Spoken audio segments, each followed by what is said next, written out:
포기를 했죠. 집안에서 포기할 수 있는 사람이 저밖에 없었어요. 이름이 왜 수정이냐? 수정동에서 태어났다고. 세계 뭐 백인, 제가 영어를 못하지는 않으니까 예스. 그분들의 서로 다른 니즈를 파악하고 그거를 해결하기 위한 노력들을 차곡차곡 해나갈 작정입니다. 네.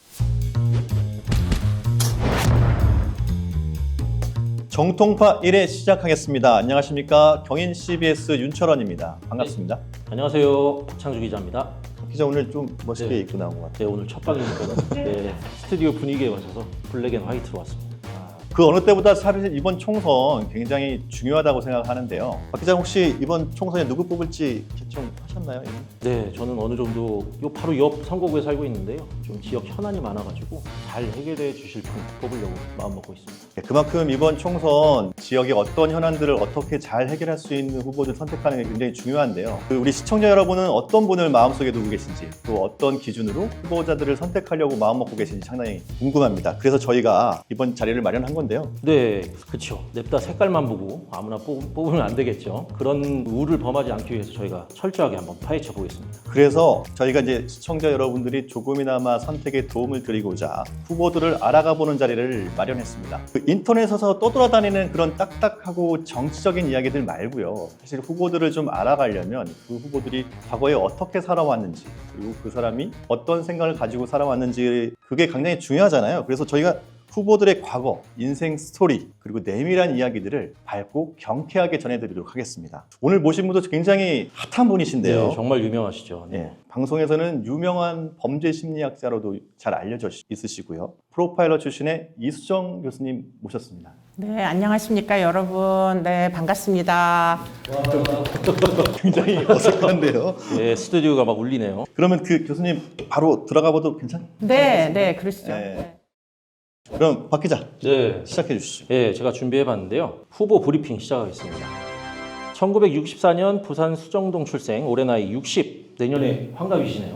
네. 네네. 초등학생 때 서울로 이사와 상명부중, 예일여고 졸업, 연세대 심리학과에 진학하셨고요. 1988년 연세대학원에 진학해 사회심리학과 석사학위를 받으셨습니다. 슬하에는 일남 일녀를 두셨고 아들은 아빠를 닮아 변호사, 딸은 엄마를 닮아 심리학. 정말 대단하네요. 이게 맞나요? 근데 뭐 대단한 건지 모르겠고, 네. 저희 딸은 심리학 지긋지긋하다고 지금 포기한 상태고요. 지금 디자인하고 있습니다. 네, 네, 네. 계속 이어가 보도록 하겠습니다. 1992년 아이오와 대학교 대학원에서 사회심리학 박사과정 수료, 1999년 모교인 연세대에서 박사를 따셨고 경기대 교수로 첫 직장을 구하셨습니다. 이후 샘 휴스턴대 형사정책학부 교환 교수, 경기대 양성평등문화원 원장, 대검찰청 죄송합니다.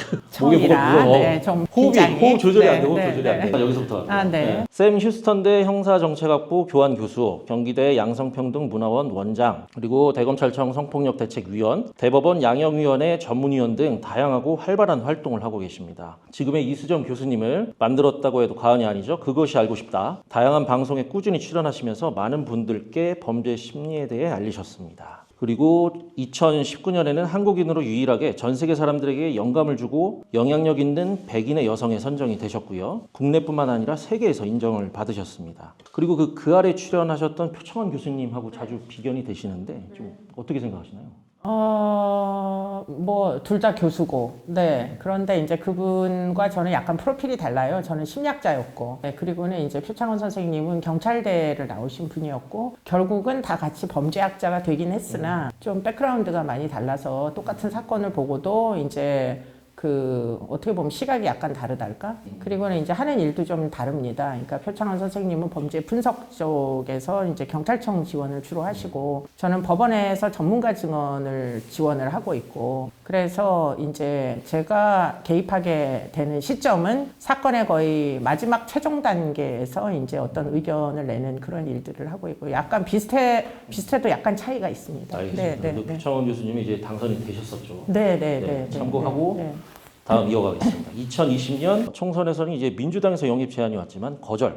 국민의힘 전신이죠. 미래통합당 성폭력대책특별위원회에 합류를 하셔서 스토킹 처벌법을 제안을 하셨어요. 이것만 보면은 민주당은 싫고 보수정당은 좋다. 뭐 이렇게 좀 해석이 되는데. 이렇게 근데 그거는 그렇게만 볼 수도 없는 게, 왜냐면 뭐 그 전 거의 제가 기억하기로는 2004, 5년부터 민주당과 함께 입법 활동 굉장히 많이 했고요.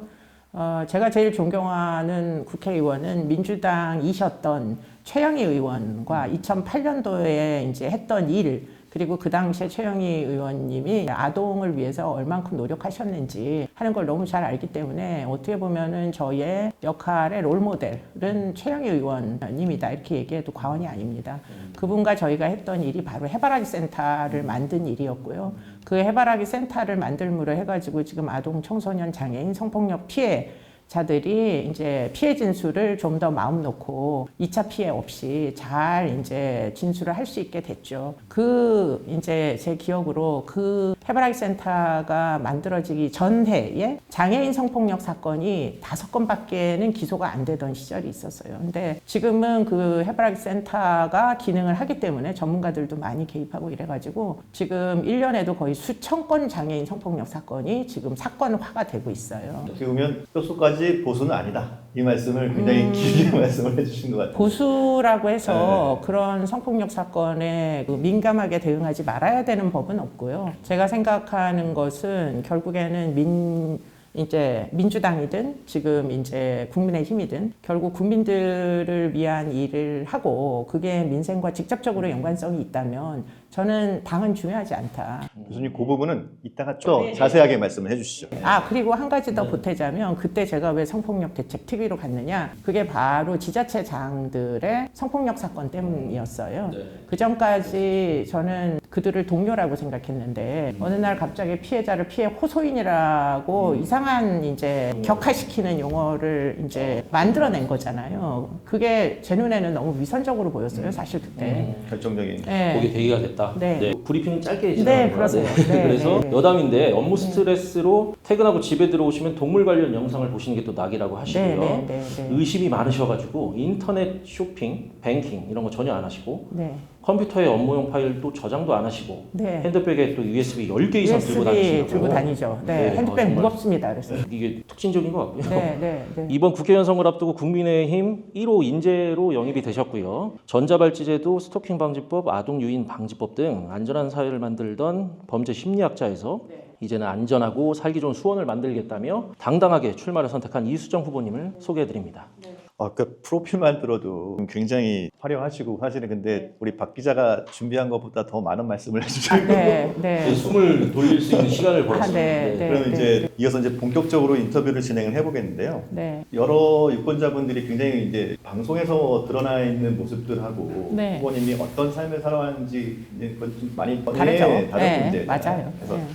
어떤 삶을 사셨는지 궁금해하실 것 같다고 생각해서 그런 얘기들 네. 사실 준비를 좀 많이 했습니다. 네. 후보님 그 어린 시절 이수정은 어떤 아이였나요? 어린 시절에 저는 일단 초등학교 때 부산에서 살다가 저 부산에서 태어났거든요. 이름이 왜 수정이냐? 수정동에서 태어났다고 저희 할아버지가 그냥 수정이라고 너무 좀 무성의하게 이름을 짓지 않았나 이런 생각은 해보는데 여하튼지 간에 그래서 수정동, 지금 이제 수정동 어디냐면 부산직역 위에 산꼭대기예요. 그런데 저희 집은 그 동네에서는 그래도 좀 잘 사는 편이어서 우물이 있었습니다. 옛날에 시골에는 우물이 있느냐 없느냐가 대따 중요하거든요. 왜냐하면 수도가 안 들어오기 때문에. 그래서 간혹 이제 그 우물을 저희 할머니가 가물 때는 문을 열어주시고 그 동네 주민들이 물을 떠가게 해주셨던 기억이 지금도 나요. 마당에 감나무가 있었고 뭐 그 매일 이제 그 어른들 손을 잡고 그 하천변, 개천가를 이렇게 쭉 내리막길을 걸어와야만 대중교통이 있는 그런 이제 집에 산꼭대기에 이제 살았었고요. 산동네에 우물 있는 집에. 네. 그리고는 뭐 삼촌 고모들이 우글우글 했었습니다. 네, 그래서 우리 어머니가 부뚜막에서 밥을 해서 그 막내 삼촌을 밥을 먹여서 키우다시피 한 삼촌이 있었고요. 대가족 속에서 네, 거기서 이제 저는 제 연년생 남동생이 있다 보니까 남동생은 우리 어머니 아버지가 데리고 가서 그 언덕길 아래에 집을 얻어가지고 거기서 이제 키우는데 저를 어른들 계신 거기다가 할아버지 할머니한테 맡겨놨었어요. 그게 지금도 기억이 나요. 그러다 보니 이제 집안에서 저를 수정이라고 부르지 아니하고 모든 사람들이 다 누나야 누나야 이렇게 불렀어요. 그러다 보니까 유치원을 그때는 이제 뭐 어린이집 이런 게 없었으니까 유치원을 입학을 할 때 이름을 얘기하라고 그러는데 우리 어머니가 나중에 하신 얘기가 네가 어렸을 때 되게 바보 같았다. 이름을 얘기하라는데 누나라고 얘기를 했다는 거예요. 제가 수정이라고 얘기를 안 하고. 왜냐하면 다 누나라고 부르니까. 그러니까 그런 이제 어떤 뭐 제 동생이 중심이 되는 이런 가정 속에서 이제 성장을 했고요. 그리고는 저희 뭐 어머니 아버지가 되게 그 자식들에 대한 교육열에 나름 불타셨던 분들인지 서울로 이제 직장을 어떻게 해서든 옮기려고 노력을 하셔가지고 서울로 상경하게 되어 초등학교 3학년 때 이제 서울의 초등학교 에 이제 입학을 하게 됐는데 그때는 초등학교가 많지 않았었어요. 지금처럼. 그래서 이제 어쨌든 들어갔는데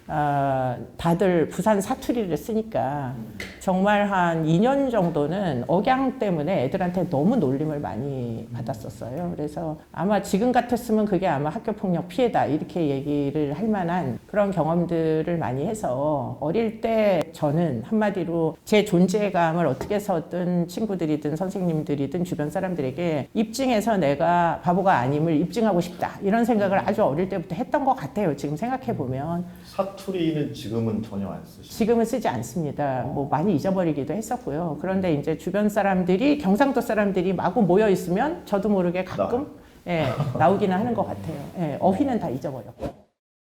근데 심리학과를 가셨는데 원래 관심이 있어서 가셨던 건지 그게 참 궁금한데요. 그때 이제 심리학을 하게 된 건 심리학과가 그때 연세대학교에 처음 생겼습니다. 1기인데 저희 선배가 계열별로 뽑아가지고 2기, 사실은 2기인데 1기들하고 같이 수업을 들었어요. 심리학 수업을. 그래서 이제 심리학을 하게 된 경위는 제가 뭐 아무래도 좀 어릴 때 학교 경험들이 좀 다른 사람들하고 다르기 때문에 사람들이 도대체 왜 저럴까 이런 생각을 되게 많이 하면서 성장했던 것 같아요. 그래서 여러 가지 전공들 중에서 사람을 관찰할 수 있는 학문이다 해서 제 의문들을 풀 수 있을 거다라고 생각하고 심리학과를 갔는데 가자마자 뭐 다 수업 거부하고 전부 시위하고 이러던 시절이라서 그때 뭐 웬만한 정상적인 대학생 같으면 짱돌 한번 안 던지고 학교를 다니는 건 정상이 아니었어요 그때는. 그래서 백양로에서 그 친구들하고 그렇게 시간을 보내다가 그게 좀 어떻게 보면 좀 너무 제가 여성이기도 하고 해서 좀 위험하다는 생각도 많이 들었고 또 무의미하다는 생각이 또 많이 들었고 그래서 교회 서클을 이제 2년 동안 했는데 그게 지금 아마 제 인생을 굉장히 큰 영향을 준 경험이었던 것 같아요. 야학을 했는데 당시에는 지금은 아동보호시설이라고 얘기하지만 그땐 고아원이 있었습니다. 고아원이 서울 시내에도 여러 군데 있었고 신림동에 있는 교회 서클로다가 고아원 야학을 하면서 2년을 보냈는데 그때 이제 실제로 야학을 하기 위해서 들어온 선배들 중에는 지금 굉장히 유명한 무슨 뭐 좌파 정치인이 된 사람도 있고 그런 이제 그 학생 운동을 하던 선배들도 있었지만 그때 저는 아이들에게 굉장히 많은 애착이 생겼었어요.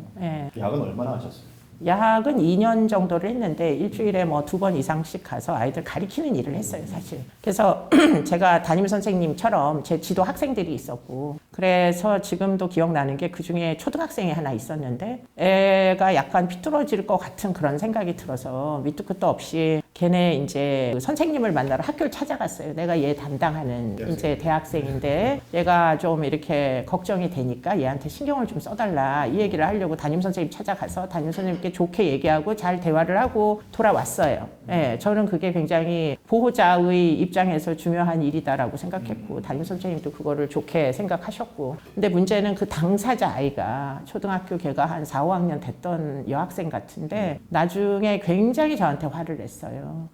본인은 이제 당시에는 편견이 굉장히 많았던 시절입니다. 고아라는 걸 굳이 알리고 싶지 않았는데 제가 가가지고 부모님이 안 계시다 시설 아이다라고 결국은 까발린 거잖아요. 그런 것까지 전 생각을 그 당시에 못했었어요. 그래서 그때 이제 굉장히 크게 깨달은 게 사람을 도우려는 방식이 중요하구나 하는 그런 생각을 당시에 했었고 그게 아마 오늘날의 복지 제도라는 것으로다가 현저히 이제 실현이 된 측면이 아마 있을 겁니다. 그리고는 뭐 그런 일을 열심히 하다가 이제 대학교 졸업할 때 즈음 되어 이제 이렇게 해서는 밥 벌어먹고 살기 어렵다 결론에 도달해서 공부를 열심히 해서 대학원을 갔고요. 대학원을 가서 열심히 공부를 하다가 뭐 집에서 시집 안 가면 유학을 갈 수 없다. 뭐 이런 이제 당시에 뭐 여자들이 다 시집 가야 되는 시절이었기 때문에 어떻게 해서든 결혼을 시키겠다는 저희 어머니의 청에 따라서 몇 명을 만나는데 그 중에 이제 남편을 만나게 됐고. 근데 남편분을 네. 진짜 2번 만나신 게 맞나요?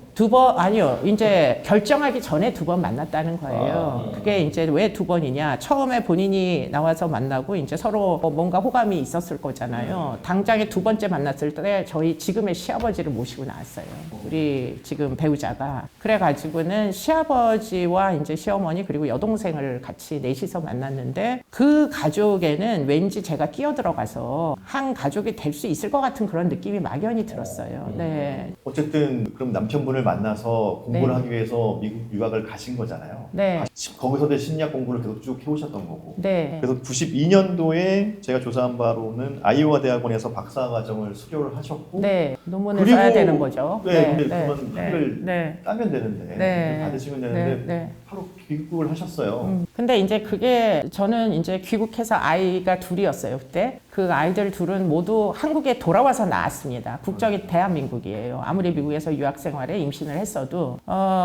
그래서 저는 뭐 어쨌든 저의 선택이 계속 될 수 있을 거라고 생각했어요. 그런데 아이가 둘이 되다 보니까 작은 아이가 여자인데 계속 앓았어요, 애가. 폐렴이 계속 걸리고 건강이 안 좋고. 그래가지고서는 이제 한국으로 좀 더 따뜻하니까 한국에 데려다가 놓고 아이들 둘을 띄워놓고 남편은 취업을 이미 했으니까 직장 다니게 해놓고 그러고 저는 혼자 와서 한 1년 정도 논문을 쓰면 되겠거니 막연히 그렇게 생각을 하고 혼자 돌아올 생각으로 그러고서는 잠깐 방학 중에 한국에 돌아오는 식으로 이제 들어왔는데 막상 한국에 돌아와 보니까 아이를 맡길 데가 없는 거예요. 저희 아버지가 친정아버지가 이제 그때 투석을 하고 계셨어요. 저한테 미국에 있다고 얘기를 안 하셔가지고 아버지가 얼마나 편찮으신지를 제가 모른 채로 그리고는 한 7년을 앓다가 돌아가셨는데 뭐 거의 투석을 매일 뭐 몇 번씩 해야 되는 그런 상황이면은 그게 아이를 맡길 수가 없어요. 그게 되게 잘못하다가는 이제 감염이 심하게 될 수도 있기 때문에 그래서 저희 친정어머니가 이제 아이를 맡아주실 수 없다 이렇게 됐고 아이는 계속 아팠고 그래서 네, 어떻게 네. 보면은 99년도에 연대에서 이제 박사학위를 취득을 하셨는데 네, 네. 7년이 걸리셨다. 네, 네, 네. 그렇게 해서 그런 이유 때문에 네, 그런 네. 그래서 이제 포기를 했죠. 집안에서 포기할 수 있는 사람이 저밖에 없었어요. 그러니까 포기를 하고 전업주부를 한동안 했었는데 그런데 저희 지도 교수님이 계셨는데 너가 놀기에는 좀 아깝다. 한번 나를 찾아봐라 하고 석사의 지도 교수님이 부르셔가지고 네가 내 밑으로 들어오면 내가 박사를 받아주겠다 이렇게 연대에서. 하셔가지고 그래서 연대에 다시 이제 들어갔는데 그때만 해도 편입이란 제도가 없었어요 박사 과정에. 그래서 그때 아이의 시험을 다 똑같이 봐가지고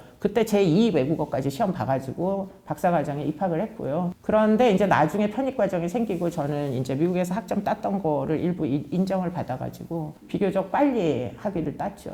그래도 사실은 그 한 5년 이상 되는 기간을 네. 이제 전업주부로 계시다가 그렇죠. 다시 네. 그러면 공부를 해서 내 꿈을 펼치겠다라고 마음 먹기가 되게 쉽지는 않았을 것 같아요. 쉽지는 않죠. 당연히 쉽지는 않은데 머리가 좀 단순합니다. 보통 사람보다. 해야 된다고 생각하는 거는 그냥 무대포 정신이 좀 있어가지고 이것저것 좌우 살펴보지 아니하고 그냥 목표를 향해서 몰고 나가는 그런 성격이 있어가지고 그게 주변 사람들은 저희 어머니는 그게 너무 바보 같다 이렇게 얘기하실지도 모르겠지만 좀 그게 지금까지 제가 그 일을 하는 데는 매우 도움이 되는 성격이었다. 아까 말씀하셨던 것처럼 단순한 어떤 그 성격, 네, 내가 하고자 하는 거에 대해서 네, 단순하게 네. 내가 이걸 하겠다라는 마음을 먹고 추진해 나가는 그런 것들이 네. 사실은 근데 경력 단절 여성분들이 그렇게 생각하기는 쉬운 게 아닌데 쉽지 않죠. 그런 부분에서 네. 좀 조언해 줄 수 있는 부분이 있잖아요. 글쎄, 근데 그 처음에 경력 단절이 누구나 오래 가리라고 생각하지 않고 일단 쉬기 시작해요. 그런데 이제 그러다 보면은 결국은 사실은 거기서 헤어나오지 못하기 때문에 그렇기 때문에 포기를 결국은 하게 돼서 주저앉는 경우가 많은데 근데 문제는 포기를 하시면 안 된다. 예. 일단은 어떻게 해서라도 도모하려고 하면 그게 이루어지는 루트가 존재한다. 제가 해보니까 저도 최악이었어요. 예, 최악의 조건이었죠. 아버지는 돌아가시게 생겼고, 뭐 애는 아프고, 남편은 하루 종일 한국에 일자리라는 게 볼 수가 없잖아요. 그러니까 큰아이는 또 좀 한국말을 못해가지고 약간 발달 장애처럼 의사소통이 안 되고 너무 어려운 지경이었어요. 그때 주저앉지 아니하고 그래도 어떻게 해서든 이리저리 옛날 선생님이라도 찾아가고 어떻게 해서라도 탈출구를 이 안에서라도 내가 어떻게든 난 커리어를 포기하지 않겠다라는 의지? 제가 보기에는 의지가 모든 성공의 제일 중요한 요건인 것 같아요. 지금도 역시 마찬가지입니다. 세상을 변화시키겠다는 그 의지가 있었기 때문에 지금 이런 선택을 하는 거지. 아마 합리적인 사고를 하는 인간 같으면 20년 동안 민주당이 지배하던 이 지역에서 절대 출마하지 않을 거예요. 네. 여성 인권 이런 네, 부분에 네. 대해서도 목소리를 많이 내오셨던 걸로 기억하는데 그렇죠. 네. 네. 아까 그 BBC 백인의 여성 네. 이 선정이 된 배경 어떤 비결로 이렇게 되신 건가요? 그게 사실은 뭐 다 누적된 거예요. 누적된 거지. 어느 날 갑자기 그게 뭐 내가 해달라고 그래서 해주는 것도 아니고 저는 선정되는 줄도 몰랐고. 근데 그게 사실은 거슬러 올라가 보면 조두순 사건까지로 거슬러 올라가야 이게 설명이 됩니다. 2008년도에 조두순이 그 피해 아동을 너무 처참하게 피해를 줬고 그걸 도저히 이제 볼 수가 그대로 두고 볼 수는 없다 해가지고 이제 최영희 의원이 중심이 돼가지고 입법을 통해가지고 이 문제를 해결하겠다 하여 굉장히 많은 성폭력 처벌과 연관된 법률들이 개정되기 시작합니다. 그중에 전자감독제도가 도입이 됐는데 제가 전공이 심리 측정이다 보니까 당시에 성범죄자가 1년에 2만 건에서 3만 건 정도 일어나요. 근데 전자발찌를 2만 건을 채워놓으면 5년만 지나도 몇 명입니까? 10만 명이죠. 도저히 전자적으로 감시할 수가 없어요. 그래서 기계적으로 지리적인 추적이죠. 지리적인 추적을 통해서 야간 생활 뭐 추적 같은 거를 하려고 하면 허용되는 수치가 1%였어요. 그럼 3만 명 중에 1%를 골라내는 기준을 마련해야 되는데 그 과제를 수행할 수 있는 자가 대한민국에 없었던 겁니다. 그런데 이제 그거를 제가 수행하게 됐고 그래서 결국에는 지금 K소라라는 기준이 제 손을 거쳐서 만들어져서 지금 지난 20년 동안 활용해서 그게 고위험군을 선별하는 타당한 기준이다라고 입증이 되는 상황이 됐고 사실은 그 모든 게 지금 다 연결이 돼서 결국은 여성들이 죽는데 이유가 뻔해요. 왜냐, 뭐 그전에 애인이나 남편에 의해 가지고 미행을 당하고 결국은 살해되는 거니까. 그러니까 그거를 통제를 하려면 그게 스토킹 행위니까. 우리나라는 범죄가 아니니까. 그래서 뭐 외국의 학자들도 초청하고 막 이래가지고 막 연구 과제를 수행하다 보니까 외국은 스토킹을 범죄로 여기는 국가들이 이미 너무 많이 있었어요. 그래서 그 법을 한국에도 도입하자 해가지고 그게 아마 2014년도, 5년도 그때 얘기일 겁니다. 그래서 열심히 국제 교류도 하고 그래서 이제 스토킹 처벌법 입법을 해달라고 막 호소하고 있던 와중에 권력 형성 범죄, 그 지자체 장애, 그 이제 지위를 이용한 뭐 성희롱 사건이 이제 터지게 되면서 피해 호소인이라는 이야기를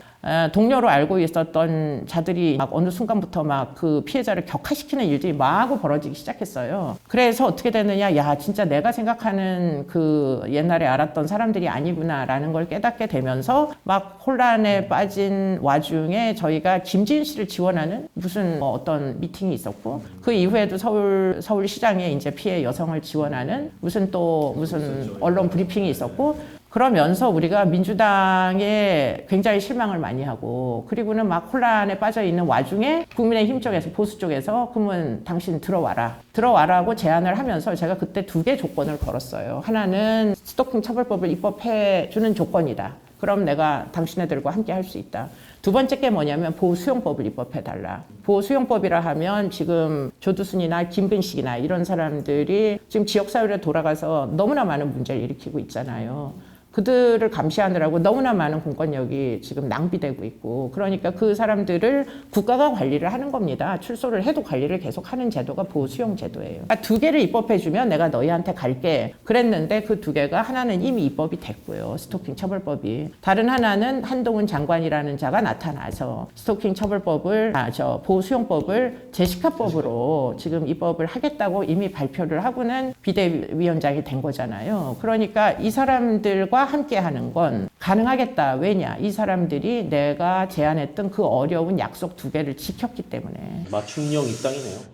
지금 제가 계속 교수님 씨라 그런데 말씀을 쭉 해주시다 보면 제가 끼어들 틈이 없어요. 아, 네. 그래서 제가 계속 말리는 것 같은데. 네. 그래서 일단은 그 BBC 백인의 여성에 선정된 게 그게 그래서 선정된 네, 거예요. 그런 네, 과정을 통해서 선정이 그게 이제 그런 것들이 네, 잘 네. 인정을 받으신 거죠. 그렇죠. 네. 네, 어느 날 뭐 기자가 저에게 이메일이 왔어요. 영국에서 뭐 어찌저찌하여 이미 그 사람들은 그런 내용을 다 알고 있더라고요. 여차저차 해서 우리가 세계 뭐 백인 네 당신을 포함시키려고 하는데 억셉트 할 거냐. 뭐 제가 영어를 못하지는 않으니까 예스 하고는 끝난 게 그거예요. 예, 예스라고 밖에는 얘기한 게 없어요. 예. 이게 그러면 어떤 의미가 있는 건가요? 이 백인에 들어가는 게. 무슨 의미인지 저는 아직도 잘 모르겠어요. 그냥 홈페이지에 떠 있더라. 이상도 이하도 아니고요. 돈이 생긴 것도 아니고 상패를 받은 것도 아니고 그냥 여전히 당시에 여성들 뭐 한 몇 명씩 이렇게 쭉 뭐 아마 10명씩 묶어가지고 5명 이래가지고 쭉 오픈해 놨을 겁니다. 누가 도대체 왜 이 백인에 들어갔는지. 다 국가가 다르고 제3세계 사람들도 많이 있고 그래서 제 얼굴도 거기에 있다는 거 이상도 이하도 아닌 그 일이었어요. 그런데 이제 제가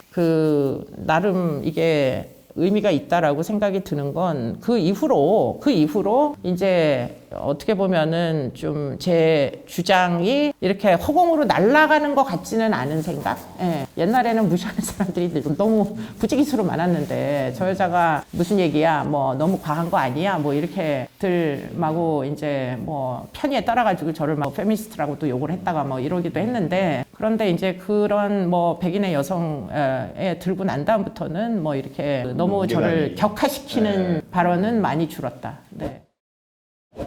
교수님이 좀 쉬어가는 시간을 좀 가졌으면 좋겠어요. 그러세요. 네. 지금까지 쭉 풀어내시다 보니까 제가 일단은 강의를 너무 잘 들어가지고 네. 아까 전에도 뭐 이렇게 프로필 쭉 설명하면서도 나온 얘기인데 스트레스를 푸시면서 동물 영상을 그렇게 보신다는 게 그렇죠. 네. 왜 정말 이렇게 얘기해도 될지 모르겠는데 사람이 다양해요. 전 심리학을 했으니까 더군다나 사람이 다양하다는 걸 알고 있는데 그 중에 그 넓은 스펙트럼 중에 맨 끝에 이제 있는 사람들이 바로 뭐 흉악범들이에요. 예, 저는 흉악범들과도 대화를 많이 했습니다. 네. 뭐 강호순의 판결전 조사를 제가 했었고요. 그 다음에 정남규를 서울 남부지검에서도 만나서 대화를 했었고, 그리고는 교도소 안에 있는 수많은 묻지마 살인범들도 만나서 대화를 한 적도 있고. 근데 그렇게 대화를 하다 보면은 이게 정말 제 직업은 남의 얘기를 듣는 거예요. 경청이 직업입니다. 정확히 얘기하자면. 심리학자들은 경청할 줄 알아야 돼요. 어차피 내 마음이 아니라 남의 마음을 읽어야 되니까. 그러니까 이제 예를 들자면 어느 교도소에 묻지마 살인범을 인사동 방화범을 만나러 갔다. 산 놓고 물 건너 막 가잖아요. 그래서 딱 한 사람을 한 3시간 내지는 4시간 정도 그분의 궤변을 들어야 돼요. 예.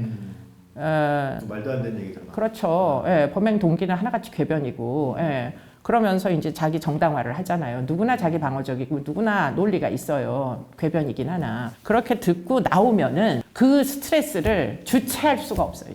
정말로. 막 격분하는 거에서 그냥 넘어서는 겁니다. 이거는. 예.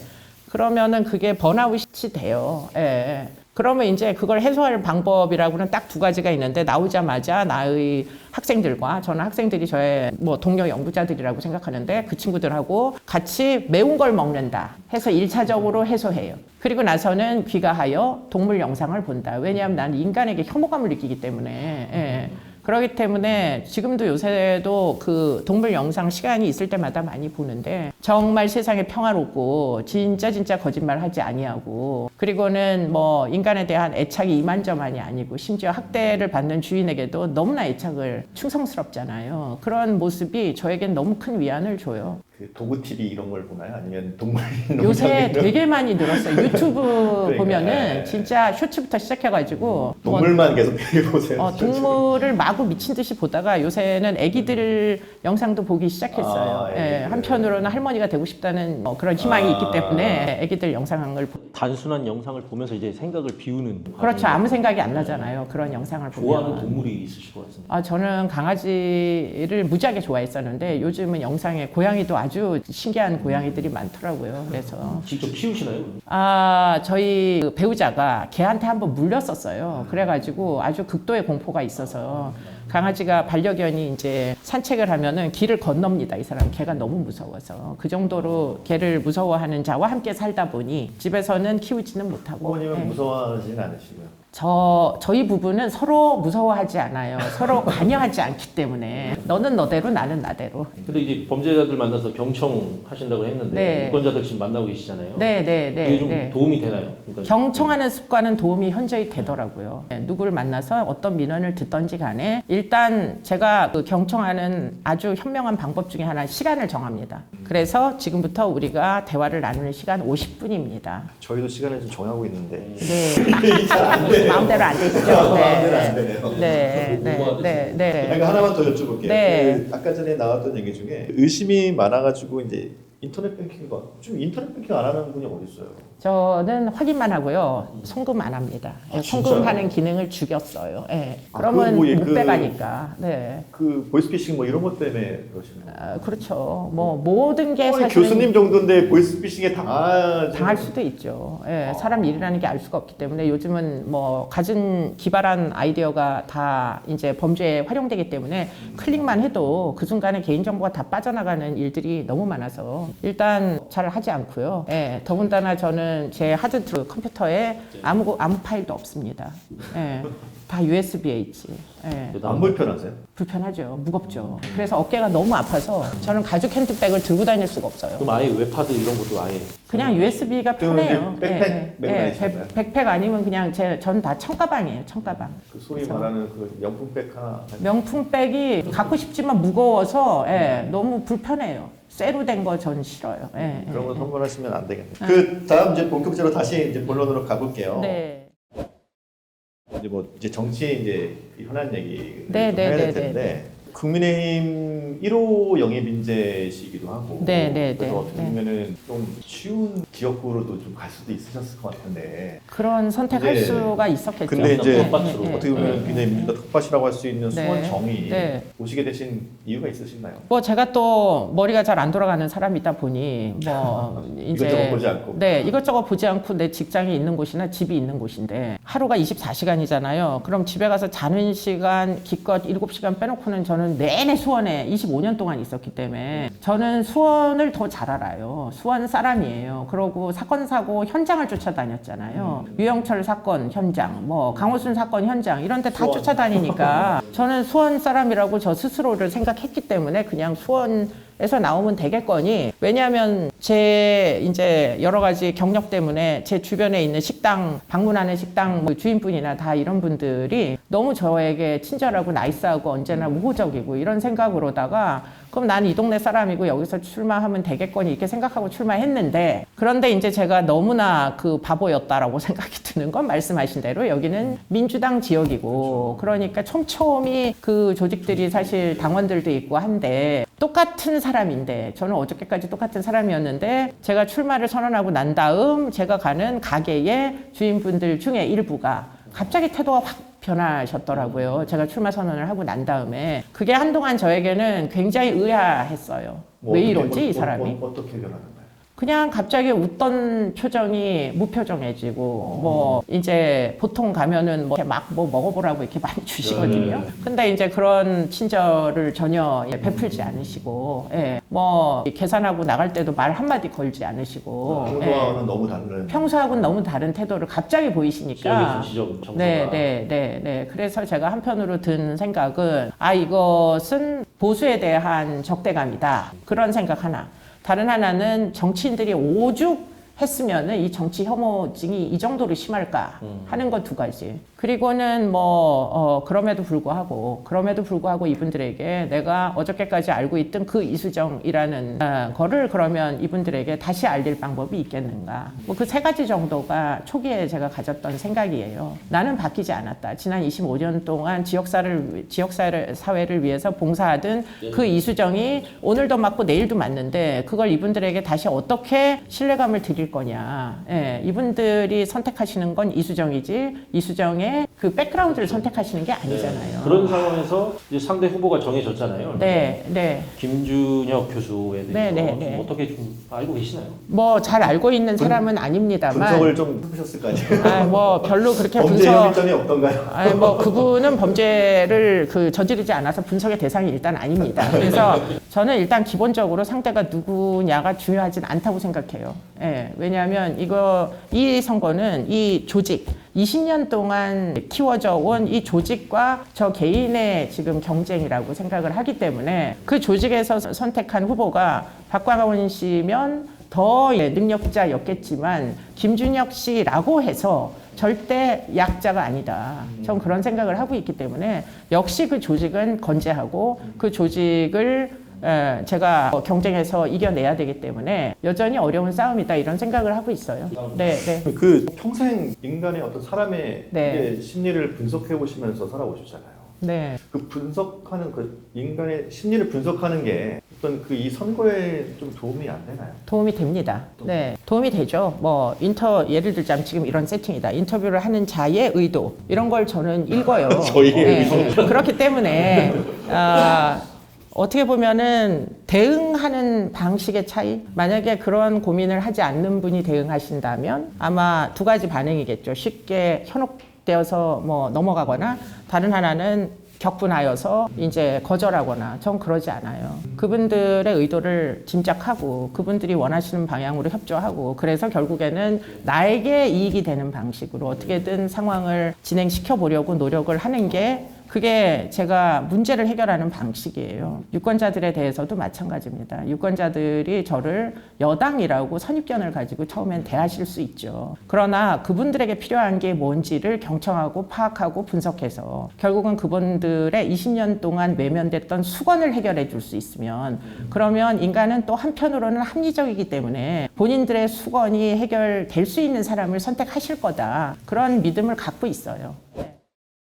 그럼 교수님 지금 이제 한 2달 정도 이제 지역에서 유권자분들 만나시고 주민들 만나셨는데 이 부분은 내가 분석을 해보니 내가 좀 잘 해결할 수 있을 것 같다는 혹시 그런 것들 좀 있으세요? 저는 일단 다행하게도 국회에서 조력을 기울인 적이 많잖아요. 지난 20년 이상. 그러니까 입법의 과정을 알고 있어요. 법이 마련되려면 어떻게 여론을 형성하고 그래서 어떻게 의원들을 설득하고 그들이 힘을 받아서 어떻게 스토킹 처벌법이 입법될 때까지 어떤 십수년 동안의 절차를 거쳤는지 제가 알고 있어요. 그렇기 때문에 예를 들자면 지역 현안 중에 소각장 이전이라는 게 있어요. 소각장은 아이들에게 굉장히 해롭죠. 아직 생식 기능이 완성되지 않은 아이들에게 다이옥신이 혹시라도 아주 소량 포함된 공기들을 흡입하게 되면 그게 생식 기능의 저하로 이어질 수 있어요. 초등학교하고 소각장이 200m밖에 맞아요. 그렇기 때문에 그렇게 초등학교나 중학교 인근에 소각장은 있으면 안 되는 거예요. 제 철학은 일단 아동 청소년 보호이기 때문에. 그러니까 제가 만약에 지난 20년 동안 이전하지 않은 소각장에 대하여 이전시키는 법률을 발의하고 지자체에 예산을 배정해서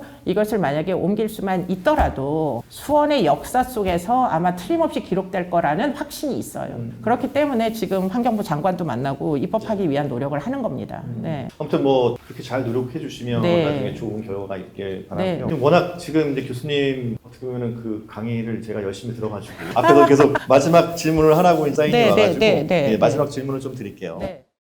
교수님 방금 말씀하셨던 것처럼 이 지역사회도 남성, 여성, 아동, 노인 여러 다양한 분들이 계신데 교수님이 꿈꾸는 어떤 사회들이 있을 것 같아요. 방금 말씀하셨던 그런 부분들도 아동이 행복한 사회 그리고 여성이 행복 이런 부분들이 있을 텐데 이순영 교수님을 이제 선택을 해서 당선을 시켰을 때 수원 주민들이 꿈꾸는 안전한 수원 그런 것들도 있을 것 같아요. 그런 분들을 위해서 교수님 한 말씀. 그러니까 안전이 제 25년 동안에 가장 중요한 안전을 확보한다는 게 그게 가장 중요한 목표였어요. 그렇기 때문에 안전한 세상을 추구할 겁니다만 그러나 한편으로는 제가 열심히 지금 고민하고 있는 공약들은 사실은 수건을 해결하는 거예요. 수원은 교통의 지옥이에요. 지하철도 없어요. 그럼 이걸 해결해 주지 않으면 이 젊은 직장 다니는 이 사람들은 정말 너무 난맥상이죠. 하루에 1시간 반 뭐 원웨이 1시간 반, 갔다 왔다 하면 3시간 걸리는 이 교통 지옥 속을 어떻게 일상을 영위할 수 있겠어요. 그러니까 결국은 지하철을 끌어오는 게 이분들의 가장 큰 수건이라서 3호선을 끌어오려고 지금 갖은 노력을 다했는데 다행히 한동훈 위원장이 할 수 있다. 국비를 이제 여기다 내려보내서라도 이 문제는 지자체 예산이 없어도 해결해 주겠다고 약조를 하셨기 때문에 일단은 3호선을 이제 유치하는 거는 어느 정도는 한 발짝 내일이었어요. 그런 식으로 한 발짝 한 발짝 이제 여기에 사시는 다양한 분들의 성별, 발달, 연령별 니즈를 해결하는 것들을 찾아 나갈 겁니다. 하나씩 할 거예요. 한꺼번에 다 모든 사람이 똑같은 니즈를 갖고 있지 않기 때문에 그분들의 서로 다른 니즈를 파악하고 그거를 해결하기 위한 노력들을 차곡차곡 해나갈 작정입니다. 네. 분석을 워낙 잘 하시는 분이니까 네. 그렇게 분석 잘 하셔가지고 네. 지역에서 필요한 내용들 네. 잘 하나씩 네. 해결해 나가시면 좋을 것 네. 같아요. 마지막으로 후보님께서 이제 내가 후보에 입후보하시면서 어떤 일을 하겠다. 그 지역 주민들한테 어필할 수 있는 시간을 저희가 마련을 했습니다. 예, 그래서 후보님 어필할 수 있는 코너 만들어 드렸는데요. 네. 딱 30초 동안에 아, 네. 네, 교수님이 하고 싶은 말씀을 충분히 하시라고. 아, 30초 동안 충분히 하라고요? 30초요. 드리겠습니다. 여러 가지 공약을 준비 중에 있습니다. 저는 정치인이 약속을 지키고 실천을 한다라는 걸 보여드리는 첫 번째 모델이 되고 싶어요. 존경받는 정치인이 꼭 되고 싶습니다. 약속을 실천함으로 인해서요. 여러분들 기대해 주십시오. 여러분들의 미래는 달라질 겁니다. 예, 수원정 출마하신 국민의힘 이수정 후보님이셨습니다. 네, 감사합니다. 고맙습니다. 네, 감사합니다. 총선에 한 표에 도움이 되는 프로그램 정통파 4월 10일까지 함께하겠습니다. 감사합니다. 고맙습니다. 네. 수고하셨습니다. 너무 좋겠어. 네. 이어서 한 거예요.